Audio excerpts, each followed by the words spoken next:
ang Presidential Broadcast Service. Radyo Pilipinas. Radyo Publiko Ng bagong Pilipinas para sa bagong Pilipino. Naghahatid ng mahahalagang balita at impormasyon na uugnay ng pamahalaan sa sambayanan. Tulay sa himpapawid ng serbisyo publiko. Radyo Pilipinas. Radyo Publiko. Ang boses ng Pangulo. Sa Iloilo, Radyo Pilipinas. 585 AM. Oras sa Radyo Pilipinas, alas 9:07 sa aga.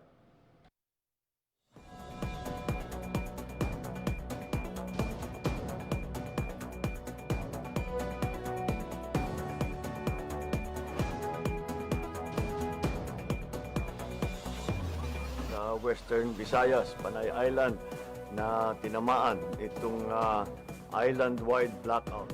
Ang pagsulod mo gid sa Maasin watershed. Pinaka-purpose nila ini para sa operation nato. We have that in collaboration with the Department of I am Health. again standing up. Mapiktahan ang ila freedom of expression. Sa Office of Civil Defense naman po, balita, issue, kag iban pa.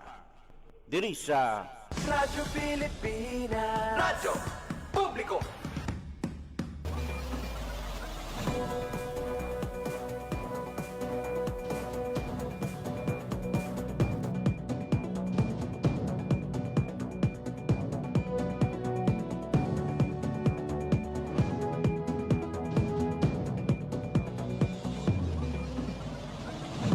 Mayong aga Pilipinas, mayong aga Western Visayas, syudad kag probinsya sang Iloilo kag kutob sa malabutan sang amon pagserbisyo. Tingkaban gabahin sang kalibutan, naghatag kami sang katahuran. Mayong aga, good morning sa inyong tanan. Welcome sa isa naman kedisyon sang pagpangalagad sang programa Balita, Issue kag Iban pa. Adlaw kita karon sang Miyerkules, Abril 22, tuig 2026. Sa kinanda mga po ninyo tub-tub, alas 9:55 subong iyang aga, ako ang inyo alagad, JP Herbas. Sa aton mga sukitag palamati all over Western Visayas, probinsya sa Baclan, Antique, Capiz, Guimaras, Iloilo kag Negros Occidental, bayad-ayad gid nga aga sa inyong tanan. Ginatambyaw manaton sa isa kamayad ayad nga aga ang tanan nga mga overseas Filipino workers and Filipinos living abroad nga nagaupod sa aton nga pagpangalagad pinaagi online. Mabiyan ang palatuntunan, balita, issue kag iban pa ang inyong mabatyan live sa 585 kHz sa lilisuan sang inyong mga radyo subong man sa aton nga official Facebook page ang Radyo Pilipinas Iloilo. Sa mga wala pa naka-like, follow and share sa amon sining official Facebook page, sa rangging kami masaksihan mga biyan o kung mabasahan ang amon sining mga balita pinaagi sa aton nga Radyo Pilipinas Iloilo Facebook page. Pangitaalam mga biyan Radyo Pilipinas Iloilo. Sa 107,000 followers ang aton sining Facebook account. Thank you so much gid sa pag-upod sa aton sining pagpangalagad pinaagi online. Sa aton nga pagpangalagad subong adlaw sa Miyerkules, lakip sa aton nga pag-istoryahan mga biyan. Ining nagluntad gadako nga sunog sa syudad sang Bacolod. Manginggo po naton sige lamang madugay mga biyan ang head sang Bacolod City Disaster Risk Reduction and Management Office, si Dr. Ana Maria Laarni Pornan. Ibalo naton kay Dr. Pornan mga biyan kung ano na nga mga bulig gigin palabot sa lokal nga panguluhan sang syudad sa Bacolod sa sining sunog nga nagaluntad mga biyan sa Barangay 14 kahapon.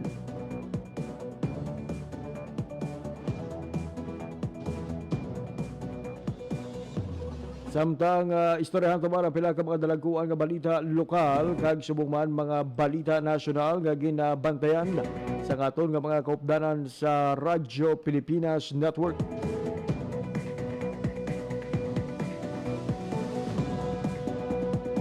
Just in mga biyanha, nag-abot na si Presidente Ferdinand R. Marcos Jr. sa Minor Basilica of Our Lady of the Most Holy Rosary of Manawag sa Banwa sa Manawag, Pangasinan kung sa diin magaupo dinhi sa pag-celebrar mga biyan sa isa ka gatos nga tuig nga anibersaryo sang canonical coronation sang Nuestra Señora del Rosario di Manawag.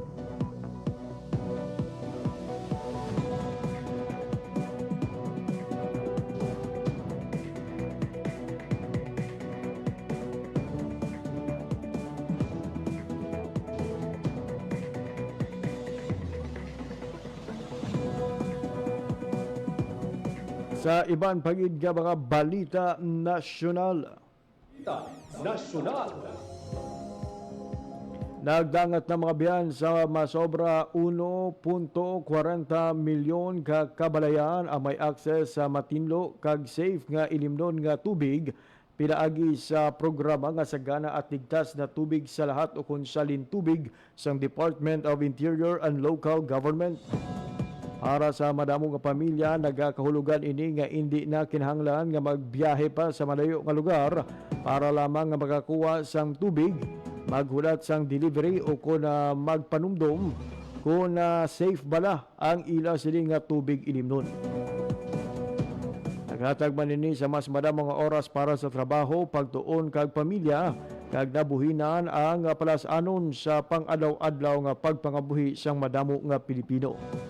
Ang Salintubig, isa sa mga programa nga nakafocus sa mga pigado nga komunidad nga nagatuyo mga biyan nga maghatag sa mga water system sa mga lugar na may mataas nga level sa nga kaimulon, masami nga ginaigo sa mga waterborne diseases kag mga lugar nga kulang sa access sa matinlo nga tubig.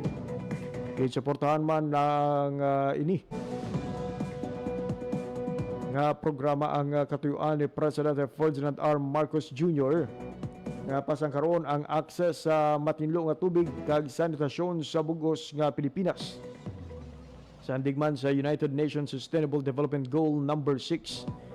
Sa karon mga biyan may 2,821 ka water supply sub-project ang nahumana. Kaya nakapulos diri ang malapit 7.45 milyon ka residente. Bangod sini 340 ka munisipalidad kag 1,123 ka barangay ang hindi na ginakabig nga waterless. Sa Hamindan Capiz may ara sang gid-develop nga water system kag isa ka 1,200 cubic meter per day ultra filtration plant para sa mga residente kaangay ni O. Arcanio. Isa ka karinderya owner, mas napadasig sini ang ilang pang-adlaw-adlaw nga pagpangabuhi. Sa bahin naman sang San Isidro, Isabela, ang level 3 potable water system ang naghatag naman sa matinlo nga tubig sa water refilling station sa munisipyo. Sa mga residente nakabulig ini para nga mabuhinan ang gastos kag mangin mas madasig ang pagkuha sang ilimnon nga tubig. Padayon naman nga gina-monitor sang DILG pinaagi sa Office of Project Development Services ang mga natapos na nga proyekto. Kaya nagabulig man sa mga lokal nga mga panguluhan kaya ginasiguro nga nagapabilin nga masaligan ag sustainable ang ining nga mga water system. Para sa DILG, kada proyekto nga nahuman ang nagakahulugan nga mas healthy nga pamilya, mas mabakod nga komunidad kag serbisyo nga mabatsagan gid sang mga pumuluyo. Pinagi sa Salintubig padayon nga ginahatagan solusyon sa ahensya ang madugay na nga kinahanglanon kay ginaubra ini nga pangmatagalan o kung pangmalawigon nga serbisyo publiko para sa mga komunidad sa bugos nga pungsod.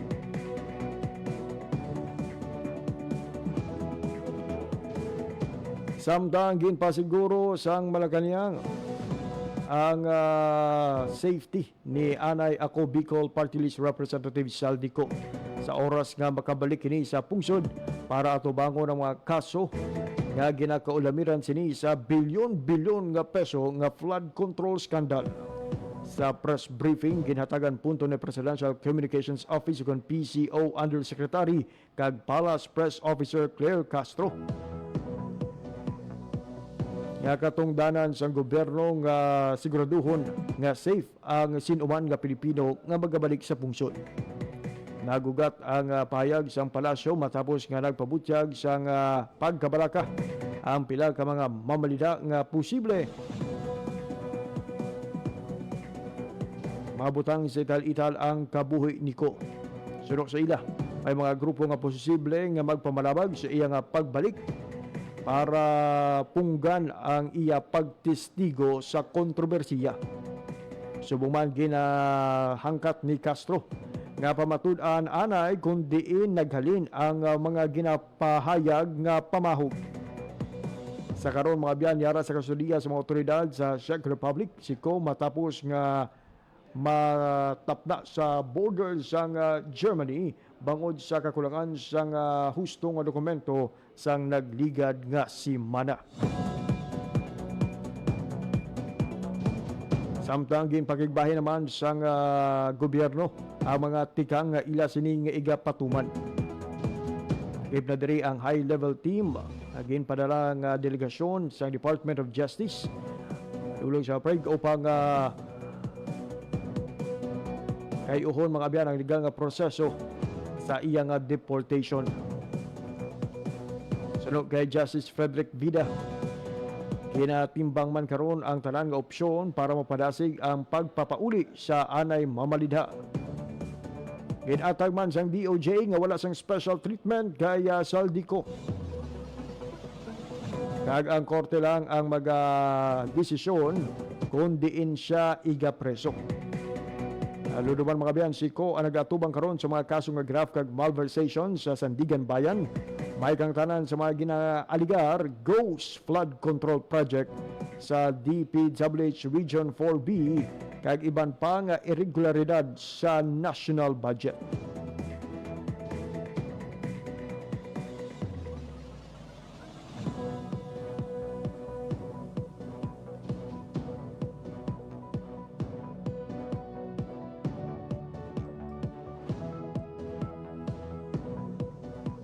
Samtang ginkumpirma sa Philippine National Police nga formal na nga ginpasakaan sa reklamo ang 7 ka kadete nga may ginapahayag kaangtanan sa nagluntad nga hazing sa 20 ka kasubong nila nga kadete sa PNP Academy sa dong Biyernes Santo, Abril 3. Paglapas sa Republic Act 11053 kon anti-hazing law ang ginpasaka nga parumbungon sa 7 ka kabig mga kadete. Inalakipan ini sang 5 ka cadet 3rd class kag 2 ka cadet 2nd class. Ginpangunahan sang Criminal Investigation and Detection Group ang pag-file sang reklamo sa Cavite Provincial Prosecutor's Office sa siyudad sang Imus. Samtang para naman ang paghulag sang investigasyon sang Internal Affairs Service para naman sa administrative liability sang mga kadete. Evaluan sa inisyal ng investigasyon, nagagwa nga nag-angkon sang mga paso sa nanuay tuhay nga bahin sa ila kalawasan ang mangin kung mga nangin biktima. Nakit na diri ang ila sining nga mga sensitive organs, sensitive nga mga area sa ila nga kalawasan matapos pahiran sa nga mixkla nga drain cleaner kag muriatic acid. Nagresulta man ini sa pagpahalid sa pwesto sang siyam ka opisyal sang akademya. Lagip na ang director sang PNPA sang nagluntad ang insidente. Kag sa akong nga katapusan nga balita nasyonal.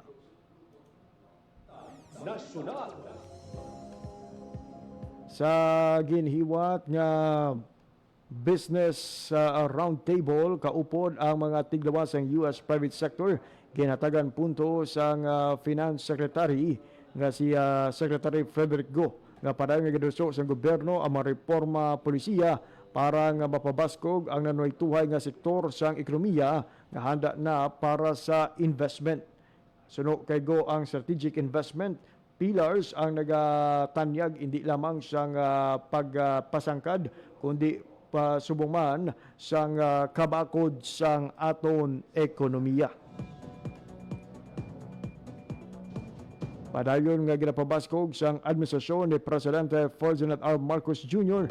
ang pagbinuligay sa pribado nga sektor sa Estados Unidos para nga maduso ang mga reforma pang ekonomiya, makaganyat sang mas madamo nga investors kag makatukod o kung makatanyag sang dugang nga trabaho para sa mga Pilipino. Ginainggan nyo naman igo ang mas madalom nga kooperasyon kag pangmalawigon nga investment sa mga prioridad nga sektor sa pungsod. Nagapati ang gobyerno nga pinaagi sa mas mabakod nga relasyon sa international partners kaangay sa Estados Unidos. Mas mapabaskog ang ekonomiya sa Pilipinas kag mas mapasangkad ang oportunidad sa trabaho para sa mga pumuluyo. Ang oras sa Radyo Pilipinas, alas 9:22 sa aga.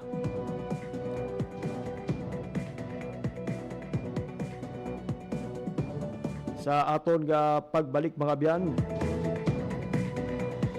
pakig-angutan naton ang aton koleksyon sa Bacolod City Disaster Risk Reduction Management Office o kon ang Bacolod City DRRMO. Ini may kang tanan sa nagluntad nga dako nga sunog sa Barangay 14 kahapon.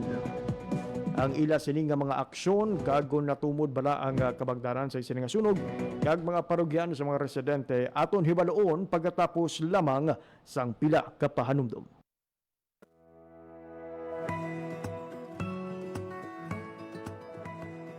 Sa isang bagong Pilipinas, hindi dapat mangamba ang pamilyang Pilipino sa mga bayarin sa ospital. Kaya naman sa Zero Billing Policy, libre ang inyong paggamot sa lahat ng mga Department of Health hospitals. Mapa-inpatient, outpatient, o emergency services.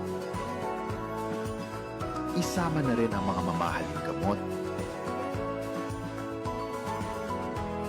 lab tests, therapy, at marami pang iba. Libre ang inyong paggamot. Ang pangangalaga sa kalusugan ng mamamayan ay ang ating pangunahing tungkulin dahil ang serbisyong medikal ay karapatan at hindi dagdag pasanin.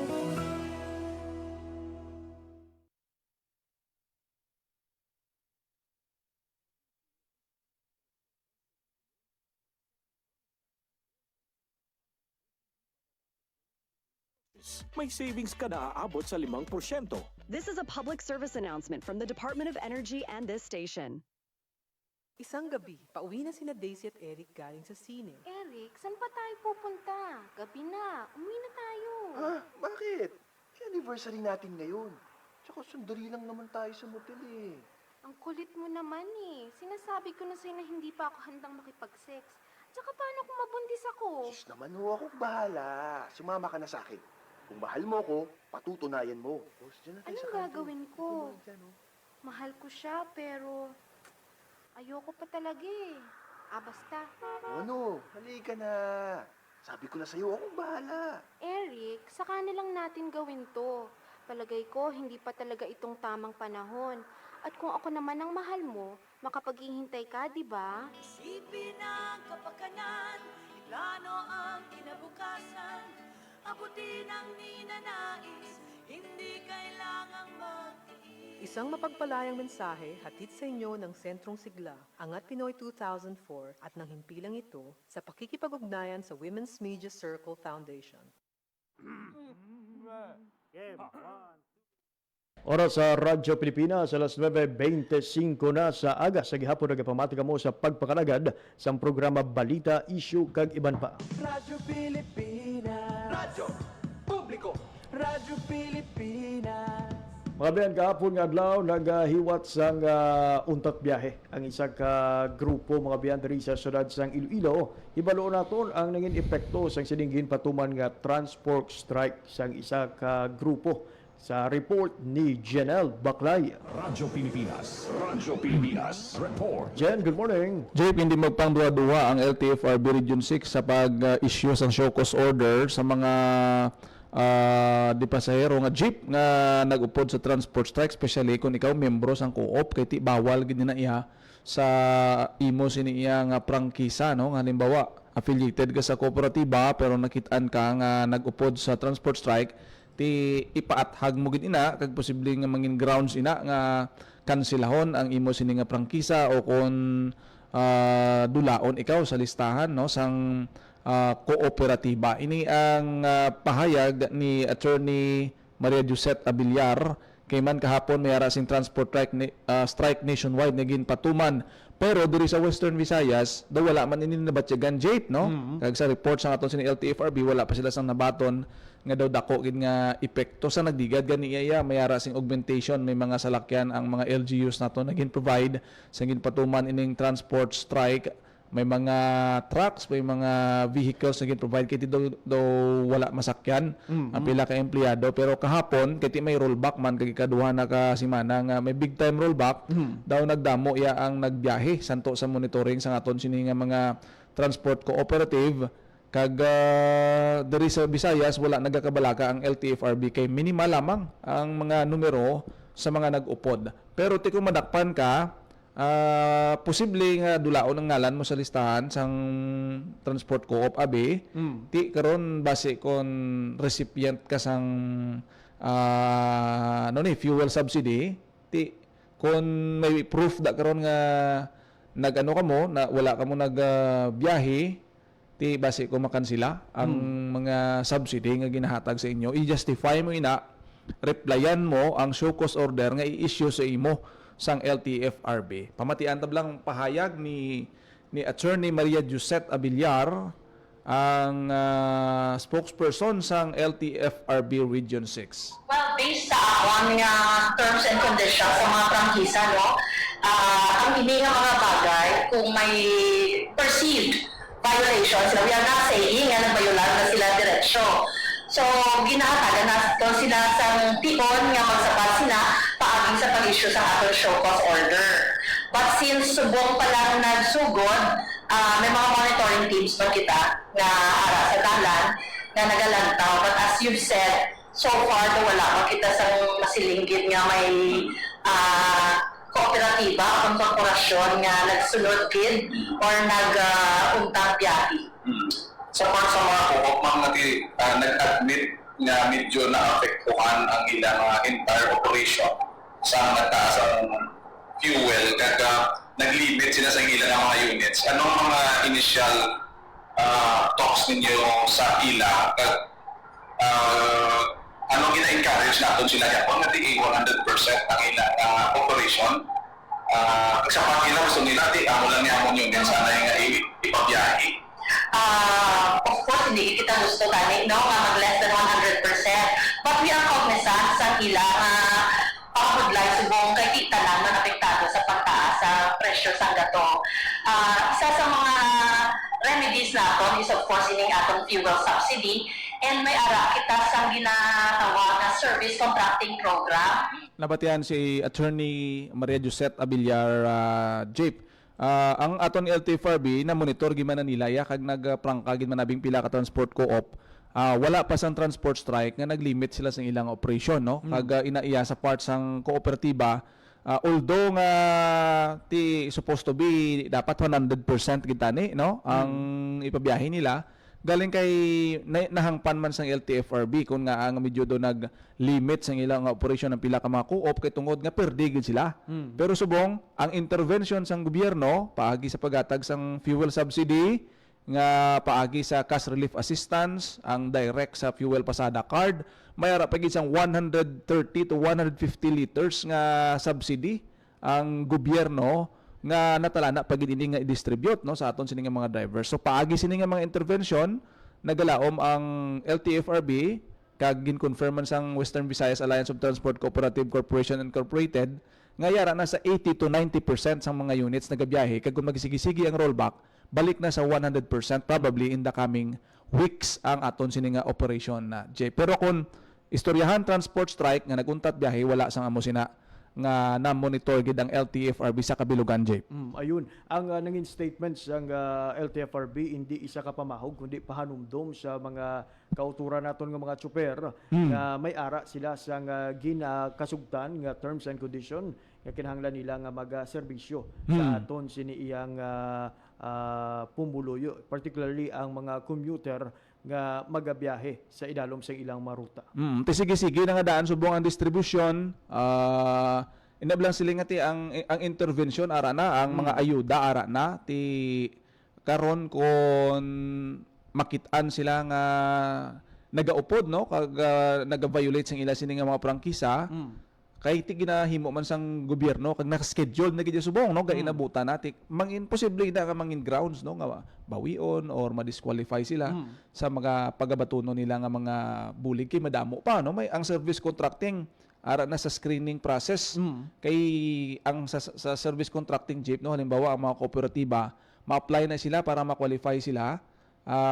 Per kilometer siling ni Attorney Abiliar daw 40 pesos per kilometer na ang ibayad sa service contracting sang aton sining gobyerno ti convert ina sa litro daw 150 liters ina sa aton sini iyang ginakonsumo nila nga krudo ti kung ma-qualify sila maka-avail sila kung pila ang ilang unit nga magabiyahe bayaran ina i-compute in return mahatag sila sang discount sa aton sini nga mga pasahero. Ayun.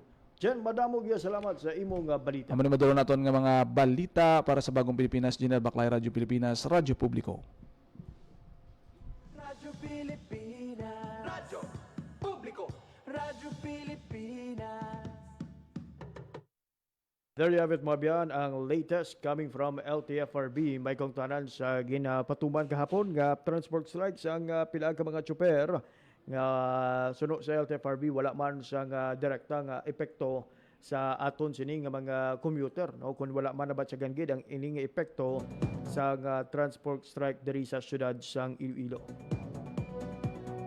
Gahapon sa aton nga pagmonitor no padayon man ang pagbiyahe sa madamo nga mga transport unit kag kunin nyo na talupangdan wala gali kita kabalita nga may augmentation nga libreng sakay kahapon kay bangod nga wala man na epektuhan ang pagbiyahe sa aton sini nga mga kauturan going inside and outside the city of Iloilo. Alas 9:34 sa aga. Sa gihapon nagapamati kamo sa pagpakalagad sa programa Balita, Issue kag iban pa. Inaangan-angan naton mga biyan ang koneksyon naton karon sa Bacolod City Disaster Risk Reduction and Management Office. May kantanan sa nagluntad nga sunog sa ila sining syudad, particularly mga biyan sa Barangay 14 kahapon nga adlaw.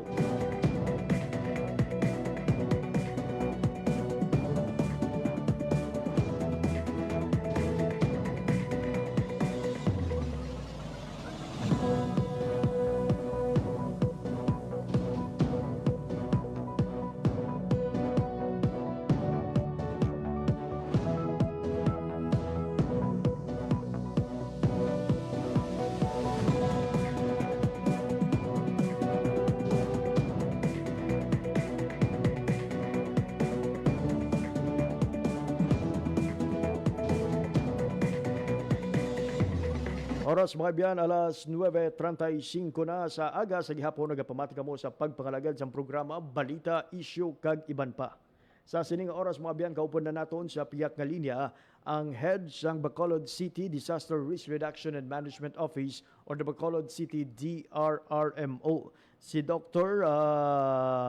Ana Maria Laarni Pornana. Doc, mayong aga and welcome sa pagpangalagad sa programa Balita, Issue kag iban pa. Yes. Good morning, sir. Doc, sa aton sining nga mga kauturan, kamusta ang inyo sining monitoring kag bulig na nga napanabot sa mga kauturan naton dira sa Barangay 14 nga apektado sa nagluntad nga sunog gahapon?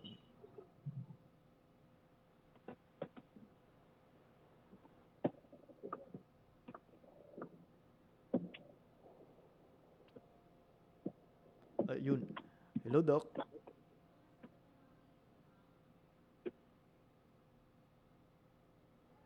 Ayun, balikan natin mga biyan ha, si Dr. Kunal. Hello, Doc. Yes, Doc, audible ka na, Doc.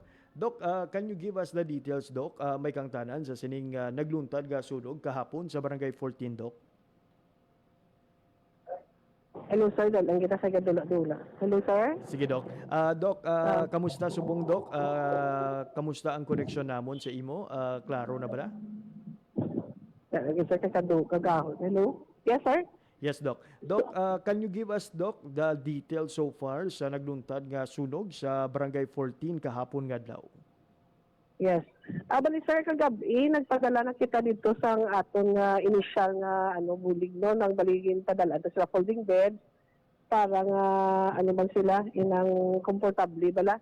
Pero mga additional kami subong, sir, kay based sa amon nga monitoring, nagdugang ang number of families from kahapon, so subong 71 na ka-family. So madugang kami padala. At the same time, padala man kita kagabi tubig, no, para ilimna nila. Hello? Yes, Doc. Yes, sir. Gasong subong, after sini, mabalik kami dito, kay madala kami sa, ma-coordinate lang ko sa DSWD, mapadala kami mga canned goods para sa ilang food, no, sa ilahat meals. I see. Doc, may we know, Doc, pila ka mga pamilya kaga tawo ang naapektuhan sa sininga sunog? Do you have the details, Doc, kung pila ang partially kag subong man totally damaged nga puloy-an sa sininga sunog? Ang damage, sir, wala pa. Pero ang families nagdugang, nag-71 kabilog ka-families. Dalang ito sa akin, tanawang ko, kung pilagin ang total na wait lang. Ang ining 71 ka pamilya, Doc, nga na-monitor nga apektado sa sining nga sunog, tanan ni sila, Doc, nagatiner sa evacuation center? 289, sir, ka individuals. 71 families as that, tiga, kung kami kay base may dugang. Pero ang damage houses, wala pagig ka final. Yung pila ka houses. I see. Pero as to their current nga location, Doc, ini sila sa sulod tanan sang evacuation center or may ara nang nakabalik sa ila sini nga mga puluyan? As of now, sir, karabigin butang sila sa ATCS, pero wala pa ko kay makadto pa ko to dugay-dugay.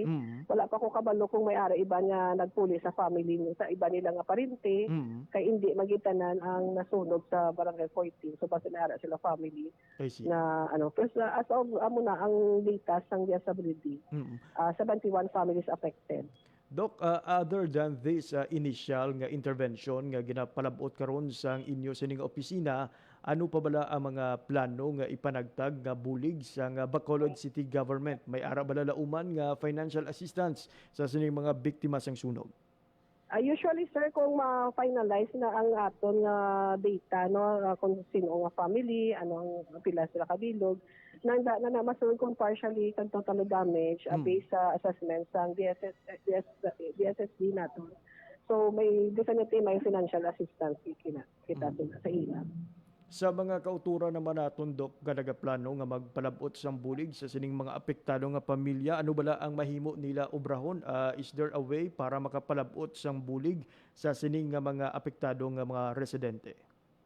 Yes, sa subong, sir, ara kita sa ETCS, kung gusto nila maghatag sa donation, pwede lang nila dito mapalabot. Then later, lang kami sa aton nga sa kay mayor nga sa public natin information and ang office kung sa diin natin nga pwede pag ipadala ang ating donation kung kita pa kakadto sa evacuation center.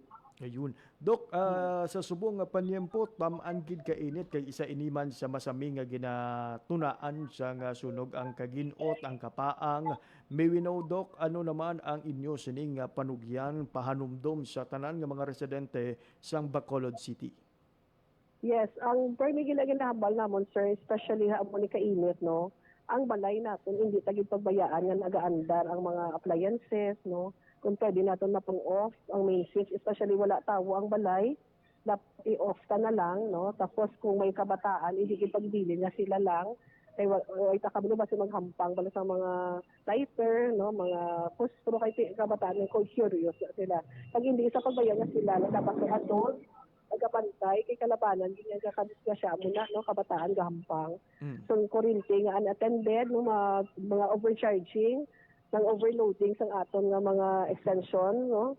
So kung may extension ka hindi na pagbutangan another extension kag hindi pag i-overload kay kalabanan gino based sa amon nga data ang kalabanan gid nga top 3 is unattended electrical wires no electrical appliances naton ang candles nga unattended kag at the same time ang aton pangluto nga isa ka luto ka may matawag si mo may istorya kalipat ka may ginaluto ka. So amo na siya hindi kay pagbayaan ang aton linuto kung naluto ta nga mong gasiga tapos malakat ka malipat ka nga may ginaluto ka. Ang balay hindi pagbayaan especially kung kainit. Ang balay hindi tagit pagbayaan nga wala tawo pag sige under aton mga appliances.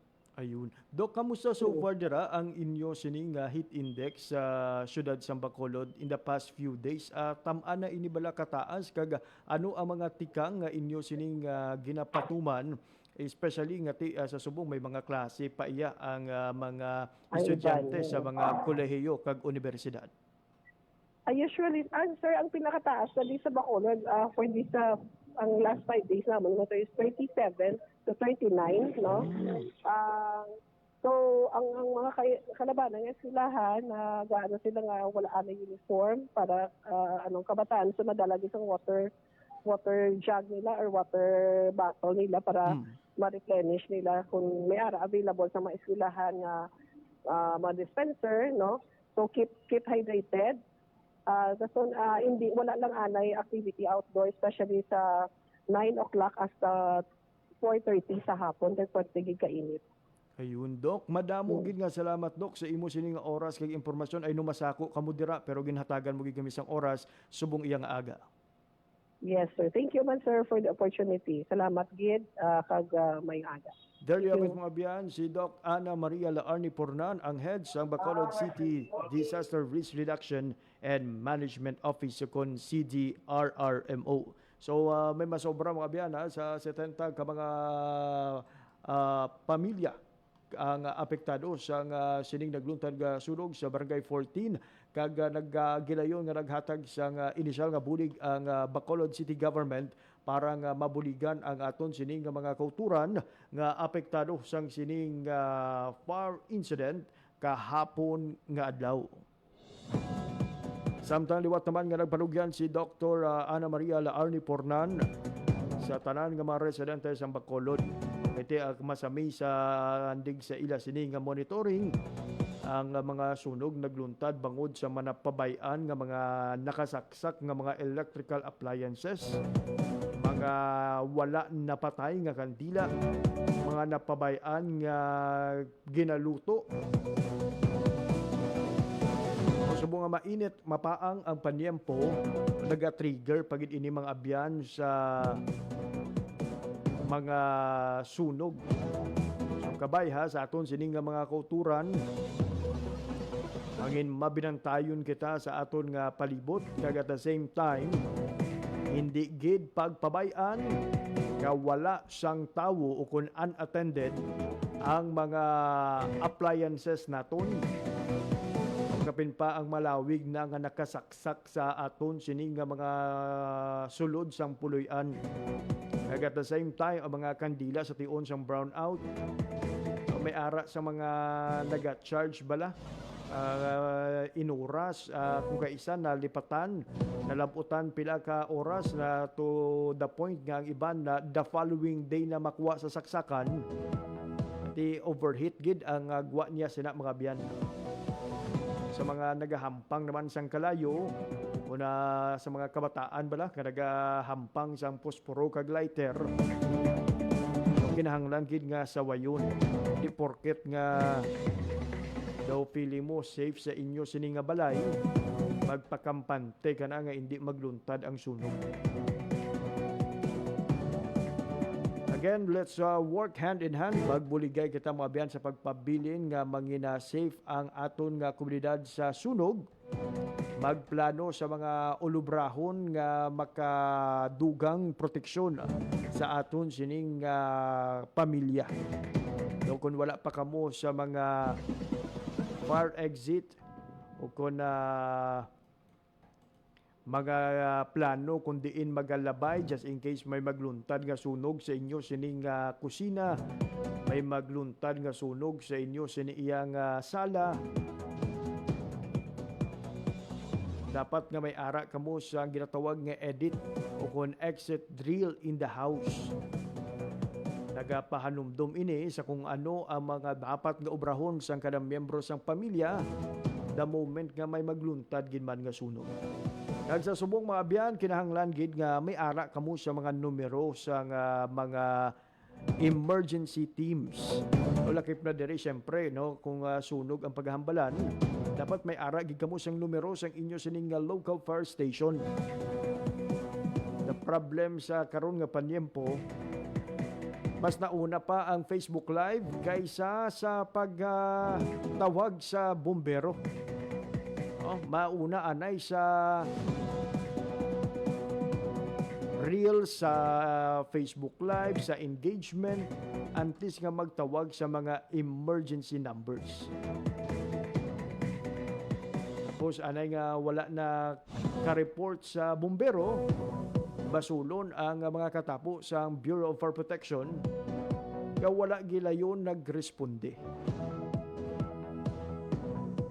O kabay pa ang aton nga prioridad sa aton sining nga saksi sa mga fire incident o kung sa anuman nga emerhensya sa aton sining nga komunidad, amo ang pagtawag sa aton otoridad. Labaw sa tanan o antes mag Facebook Live, tawag kita anay sa mga emergency team o kung mga rescue team. Ilistada sa imo sini nga cellphone ang numero sa Bureau of Fire Protection, PNP, ang RHU. Kung hindi gani ang mga numero sa inyo sini nga barangay, so that in case nga may emerhensya, gilayon nga marespondihan. Di mayo lang kung ang mga personnel sang BFP, friends kamo sa Facebook, karon nagga-live ikaw da, ang imo man lang iya nga friends daw 5 kabilog, 10 kabilog, wala pa nakapublic ang imo sini nga video, sino bala makabalo sang sunog kung amo na ang sistema. Po sala kada ka pinangakig nga kadugay na ako din naga-live, wala sa gihapon sa mga nag-abot nga fire personnel. So again mga biyan ha, tawag kita una best sa aton sining nga mga emergency team. Alas 9:49 sa aga. Gustohon taman nga magpalawig pa kabaghatag sang dugang nga mga impormasyon. May nakikita sa oras mga biyan nga nabilin sa aton sining nga pagpakalagad subong iya nga aga.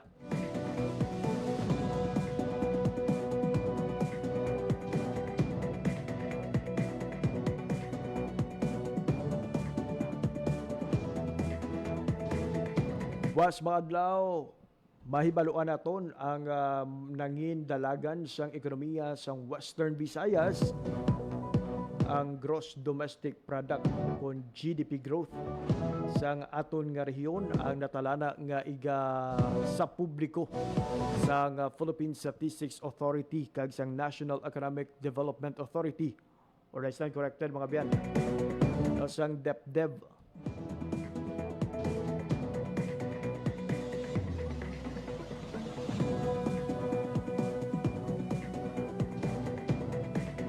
Hibalo naton kung nagsaka ba lang ekonomiya, nagtag-on pa bala ang ekonomiya sa aton sining rehiyon despite all the challenges dala sang climate change kung pagbag-o sang klima.